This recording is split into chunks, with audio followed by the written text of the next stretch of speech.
Jika Anda merasakan ketidakadilan setelah menyaksikan informasi tadi, Anda tidak sendiri karena publik geram melihat diskon hukuman penjara Edi Prabowo.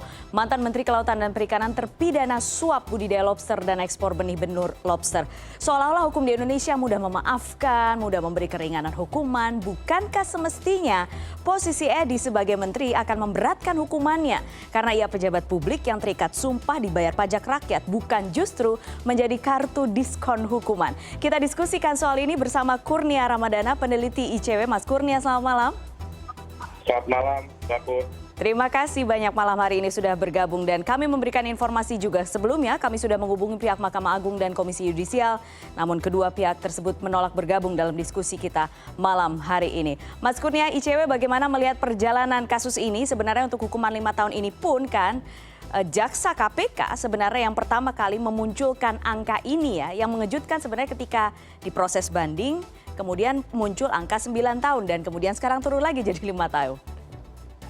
Ya, yang pertama tentu kami menyesalkan diskon besar-besaran yang dihasilkan oleh Majelis Hakim Mahkamah Agung dalam konteks putusan kasasi terdakwa Edi Prabowo. Dan kalau kita mencermati secara lebih mendalam sebagaimana diskursus di tengah masyarakat, hal-hal yang menjadi memperingan hukuman Edi Prabowo itu terlalu absurd atau tidak masuk akal. Mengapa? Karena yang berhak menilai kinerja dari menteri, yaitu Edi Prabowo dalam hal ini adalah presiden atau masyarakat, bukan justru majelis hakim. Benar tadi kata Mbak Putri, kalau kita mengacu pada pasal 52 KUHP, tentu seseorang yang memiliki jabatan atau pejabat publik melakukan praktik korupsi atau kejahatan, hukumannya harusnya diperberat sepertiga, bukan justru dikurangi seperti yang terlihat hari ini.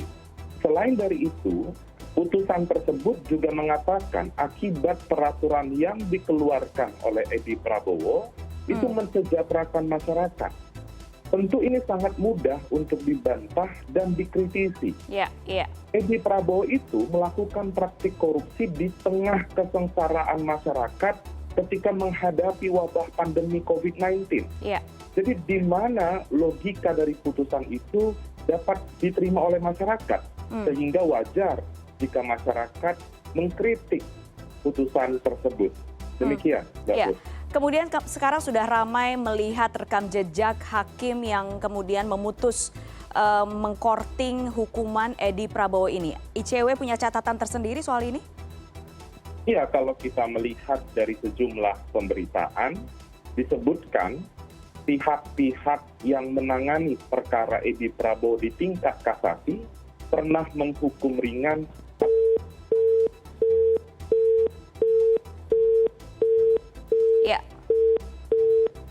Ya, mohon maaf, ada kendala komunikasi, nanti kami akan kembali menghubungi Kurnia Ramadana. Dan sekarang kita akan kembali berbincang dengan peneliti ICW, Mas Kurnia Ramadana sudah kembali bergabung. Mas Kurnia.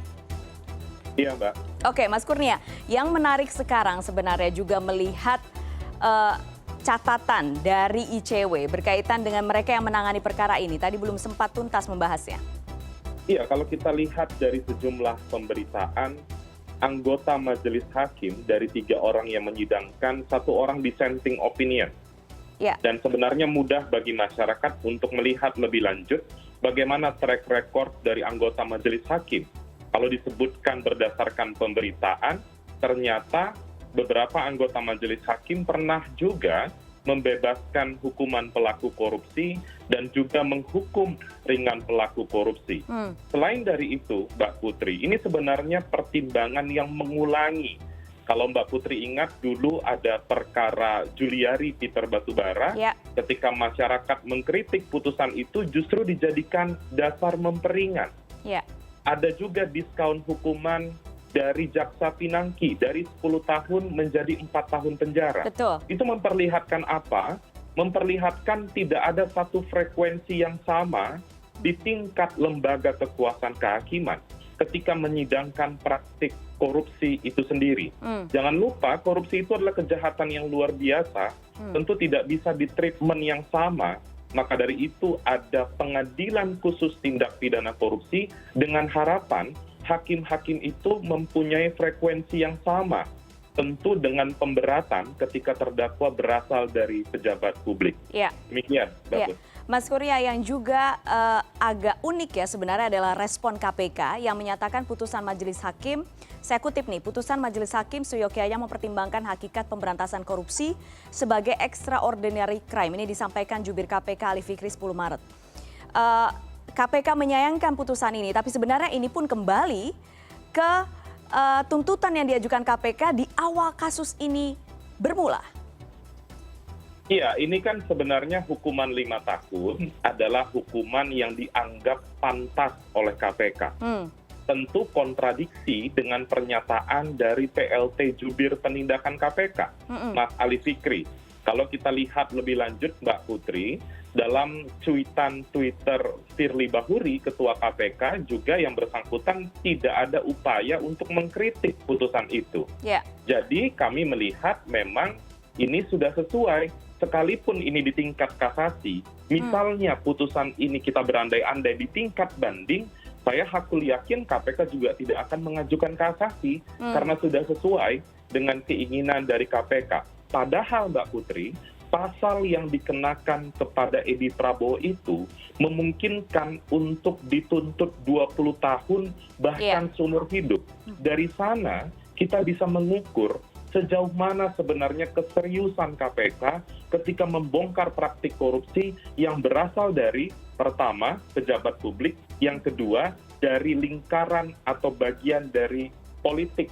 Karena Pak Edi Prabowo juga berasal dari salah satu partai di Indonesia. Sehingga ke depan, ini kan sama seperti kasus Pak Juliari Peter Batubara, di situ juga tuntutan KPK rendah. Jadi kita sama sekali, ICW sama sekali tidak kaget lagi mendengar tuntutan rendah KPK dan vonis rendah dari lembaga kekuasaan kehakiman. Karena ini sebenarnya episode yang berulang dan tidak pernah ada seruan yang tegas dari Ketua Mahkamah Agung, ketika praktik korupsi itu masuk ke ruang persidangan, mestinya hukumannya benar-benar mencerminkan pemberian efek jerah.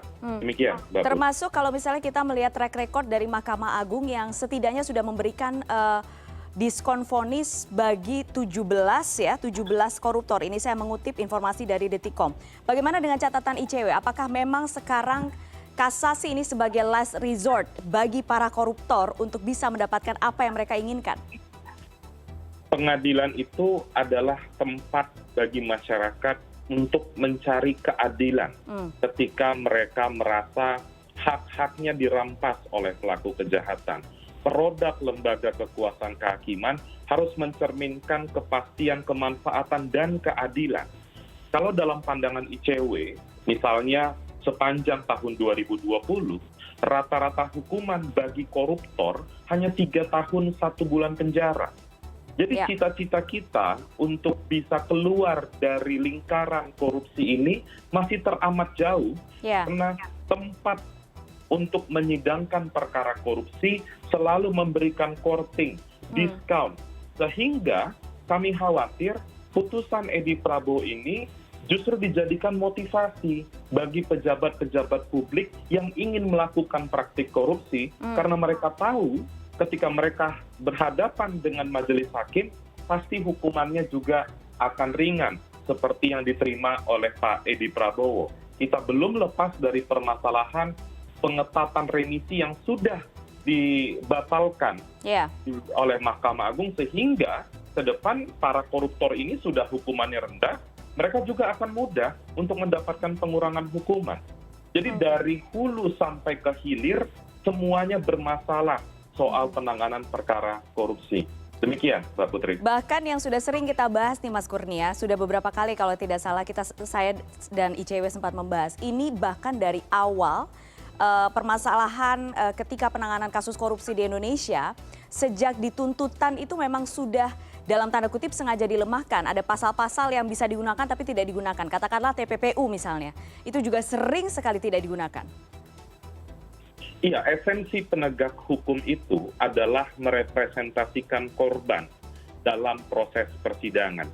Kalau kita melihat tuntutan KPK, tentu tidak mewakili korban korupsi itu sendiri, yaitu masyarakat.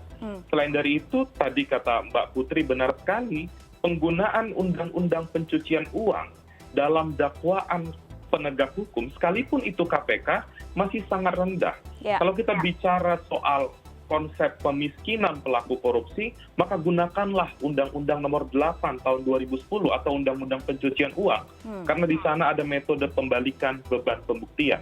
Namun hari ini, hal itu sangat jarang kita lihat. Ada banyak perkara bisa kita diskusikan soal itu, sehingga kami berkesimpulan, baik penegak hukum maupun lembaga kekuasaan kehakiman tidak memiliki formula untuk memberikan efek jera.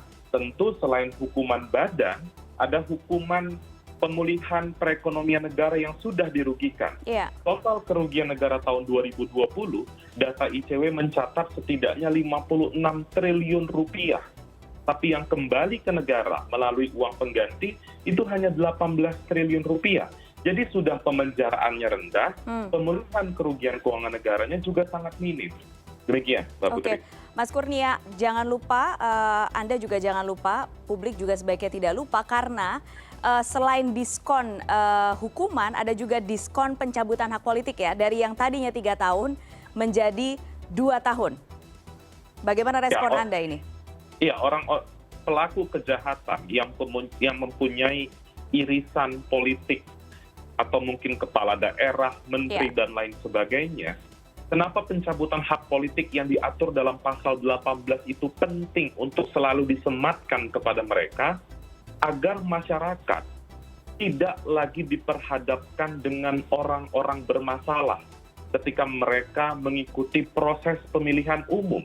Itu sebenarnya esensi dari pencabutan hak politik yang juga sudah dibatasi oleh Mahkamah Konstitusi maksimal 5 tahun. Maka dari itu, ICW selalu mengatakan kombinasi hukuman bagi pelaku korupsi itu penjaranya harus tinggi, dendanya harus maksimal, hak politiknya harus dicabut, serta uang penggantinya juga harus maksimal. 4 poin itu masih memiliki problematik yang cukup serius, sehingga ke depan angka praktik korupsi bukan tidak mungkin akan semakin tinggi karena penegak hukum tidak punya mindset yang clear soal pemberian efek jera. Demikian, Mbak Putri. Oke, baik. Mas Kurnia Ramadana, terima kasih sekali sore hari ini sudah berbincang di CNN Indonesia Connected. Sayang sekali lagi kami sudah mengundang pihak Mahkamah Agung dan juga Komisi Yudisial, tapi tidak bersedia untuk bergabung dalam diskusi malam hari ini. Mas Kurnia, terima kasih, sehat selalu. Terima kasih, Mbak Putri. Selamat malam.